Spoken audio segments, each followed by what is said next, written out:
ಧರ್ಮಸ್ಥಳ ದೇಗುಲ ವಿರುದ್ಧ ಅಪಪ್ರಚಾರ ಆರೋಪದಲ್ಲಿ ದೂತ ಯೂಟ್ಯೂಬರ್ನ ಸಮೀರ್ಗೆ ನಿರೀಕ್ಷಣಾ ಜಾಮೀನು ಮಂಜೂರಾಗಿದೆ. ಧರ್ಮಸ್ಥಳದಲ್ಲಿ ಅಪಪ್ರಚಾರ ಆರೋಪ ಎದುರಿಸ್ತಾ ಇರುವ ಸಮೀರ್ ತಮ್ಮ ವಿಡಿಯೋದಲ್ಲಿ ದಂಗೆ ಏಳುವಂತೆ ಜನರಿಗೆ ಪ್ರಚೋದಿಸಿದ್ರು. ಈ ಹಿನ್ನೆಲೆಯಲ್ಲಿ ಧರ್ಮಸ್ಥಳ ಠಾಣೆಯಲ್ಲಿ ದೊಂಬಿ, ಪ್ರಚೋದನೆ ಸೇರಿದಂತೆ ಹಲವಾರು ಕೇಸ್ಗಳು ದಾಖಲಾಗಿತ್ತು. ಸಿಡಿಆರ್ ಹಾಗೂ ಮೊಬೈಲ್ ನೆಟ್ವರ್ಕ್ ಆಧರಿಸಿ ಸಮೀರ್ ಬಂಧನಕ್ಕಾಗಿ ಬನ್ನೇರುಘಟ್ಟ ಸಮೀಪದ ಅವರ ಮನೆಗೆ ಹೋಗಿದ್ರು ಧರ್ಮಸ್ಥಳ ಪೊಲೀಸರು. 48 ಗಂಟೆಗಳ ವಿಚಾರಣೆಗೆ ಹಾಜರಾಗುವಂತೆ ನೋಟಿಸ್ ಅನ್ನು ಕೂಡ ಕೊಟ್ಟಿದ್ರು.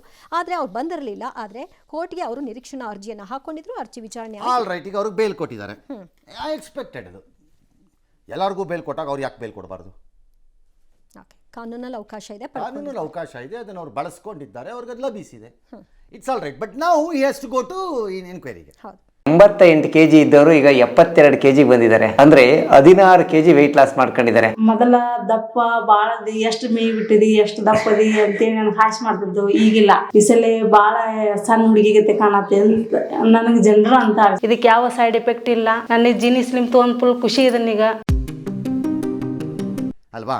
ಅದಕ್ಕೆ ಅವ್ರೇನು ಹೇಳ್ತಾರೆ, ನನ್ನ ಭದ್ರತೆ ದೃಷ್ಟಿಯಿಂದ ಬರಕ್ಕೆ ಹಿಂಗೆ ಕಷ್ಟ ಆಗ್ತಿದೆ, ಭದ್ರತೆ ದೃಷ್ಟಿಯಿಂದ ನಂಗೆ ಧರ್ಮಸ್ಥಳಕ್ಕೆ ಬರಲು ಭಯ, ನಾನು ಯೂಟ್ಯೂಬರ್ಸ್ ಮೇಲೆ ಹಲ್ಲೆ ಆಗೋಗಿದೆ, ನಾನು ಸುರಕ್ಷತೆಯಿಂದ ಬರಲಾರೆ, ನನಗೆ ಈಗಾಗಲೇ ಬೆದರಿಕೆ ಇದೆ ಇರ್ಬೋದು, ವಿಚಾರಣೆಗೆ ಬರಬೇಕಾದ್ರೆ ಹೆಚ್ಚಿನ ಭದ್ರತೆ ಕೊಡಿ, ಪರ್ಯಾಯ ವ್ಯವಸ್ಥೆ ಮಾಡಿ ಜಾಗದ್ದು, ಹಾಗೆ ಹೀಗೆ ಅಂತೆಲ್ಲ ಒಂದಷ್ಟು ಹೇಳಿದ್ದಾರೆ.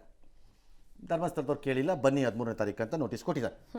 ಈಗ ಏನೋ ಒಂದು 13ನೇ ತಾರೀಕು ಕೊಟ್ಟರು ನೋಟಿಸ್. ನ್ಯಾಯಾಲಯ ಹೇಳಿದೆ 2 ದಿನದಲ್ಲೇನೋ ಹೋಗಿ ವಿಚಾರಣೆಗೆ ಹಾಜರಾಗಿತ್ತು. Let this gentleman understand one thing. Again ಈ ಎಲ್ಲ ಮಾತುಗಳ ಆಧಾರದ ಮೇಲೆ ನ್ಯಾಯಾಲಯನೇ ತೀರ್ಮಾನ ಮಾಡಿದ್ರೆ ಬೇರೆ ವಿಚಾರ. ಅದಿಲ್ಲದೆ ಇದ್ದರೆ accused has no business to ಇದು ಡೈರೆಕ್ಟ್ ಹೇಗೆ ಇನ್ವೆಸ್ಟಿಗೇಷನ್ ನಡಿಬೇಕು ಅನ್ನೋದನ್ನು ಅಕ್ಯೂಸ್ಡ್ ಹೇಳೋಕ್ಕಾಗಲ್ಲ. ಯು ಮಸ್ಟ್ ಅಂಡರ್ಸ್ಟ್ಯಾಂಡ್ ಇದನ್ನು. ರಕ್ಷಣೆ ಪಡ್ಕೋಬೋದು, ಹೋಗಲಿಕ್ಕೆ ತಪ್ಪಲ್ಲ, ಅದು ಕೇಳಲೂಬೋದು, ತಪ್ಪಲ್ಲ. ಅದೇಗೇನು ನನಗೆ ಅಲ್ಲಿಗೆ ಹೋಗಲಿಕ್ಕೆ ರಕ್ಷಣೆ ಬೇಕು, ನನಗೆ ಅಲ್ಲಿ ರಕ್ಷಣೆ ಇಲ್ದಿದ್ರೆ ನನಗೆ ಅಲ್ಲಿ ಬರೋದು ಕಷ್ಟ, ತಗೋಬೋದು, ತಪ್ಪಲ್ಲ. ಬಟ್ ಹೀಗೆ ನಡೀಬೇಕು ತನಿಖೆ ಅಂತ ಈ ಕೆನಾಟ್ ಡೈರೆಕ್ಟ್, ಅದನ್ನು ಅಧಿಕಾರಿಗಳು ಮಾಡಬೇಕು ಅನ್ಲೆಸ್ ಕೋರ್ಟ್ ಡಿಸೈಡ್ಸ್. ಕೆಲವು ಪ್ರಕರಣಗಳಲ್ಲಿ ಬೇರೆ ರಾಜ್ಯಗಳಿಗೆ ಹಾಕ್ತಾರೆ ಕೇಸನ್ನು, ಆ ಥರ ಕೋರ್ಟ್ ಡಿಸೈಡ್ ಮಾಡಿದ್ರೆ ಬೇರೆ ವಿಚಾರ. ಅದು ಅಂದರೆ ಯು ಕೆನಾಟ್ ಡೈರೆಕ್ಟ್.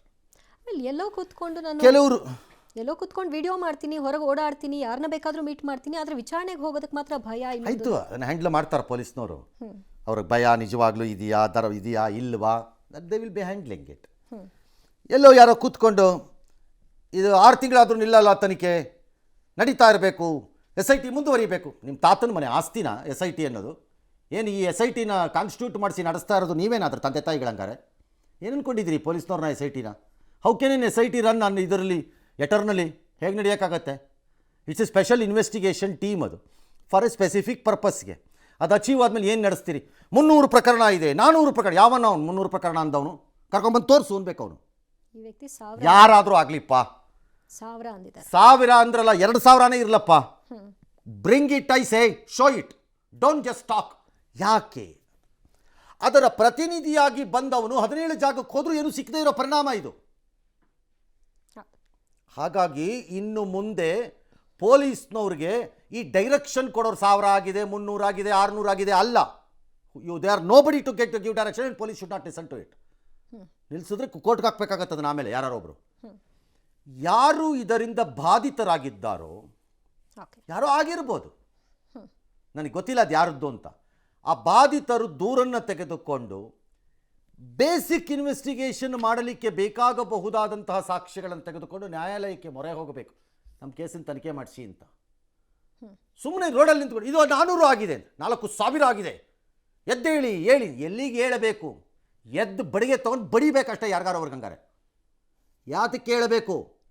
300 ಆಗಿದೆ, 400 ಆಗಿದೆ ಅಂತ ಯಾರ್ಯಾರು ಕ್ಲೈಮ್ ಮಾಡಿದ್ದೀರಿ ತರಬೇಕಲ್ಲ ಅದಕ್ಕೆ ಬೇಕಾಗಿದ್ದನ್ನು. ಯು ಕಾಂಟ್ ಸಿಂಪ್ಲಿ ಸೇ. ಆಮೇಲೆ ಈ ವ್ಯಕ್ತಿ ಬಯಸ್ತಿರೋದೇನು ಸರ್? ಪ್ರತಿಭಟನೆ ಆಗಲಿ, ಚರ್ಚೆ ಆಗಲಿ, ಅದನ್ನೇ ಪದೇ ಪದೇ ಹೇಳ್ತಾರೆ. ಚರ್ಚೆ ಹೇಳಿ ಎದ್ದೇಳಿ, ಹೇಳಿ ಎದ್ದೇಳಿ. ಏನು ವಿವೇಕಾನಂದರ ಮೊಮ್ಮಕ್ಕಳು ಎಲ್ಲ ಎದ್ದೇಳಿ ನಕ್ಕಿಲಿ. ಜನ ಯಾವ್ಯಾವುದಕ್ಕೋ ಎದ್ದಿಲ್ಲ, ಇನ್ನು ಎದ್ದು ಬಿಡ್ತಾರೆ ಇಲ್ಲಿ. ಹೇಳ್ತಾರೆ, ರಿವರ್ಸಲ್ ಎದ್ರೆ ಡೇಂಜರು ನಿಮಗೆ. ಎದ್ದೇಳಿ, ಪ್ರತಿಭಟನೆ ಮಾಡಿ ಅಂದ್ರೆ ಎದ್ದೇಳಲೂಬಹುದು, ಪ್ರತಿಭಟನೆನೂ ಆಗ್ಬೋದು.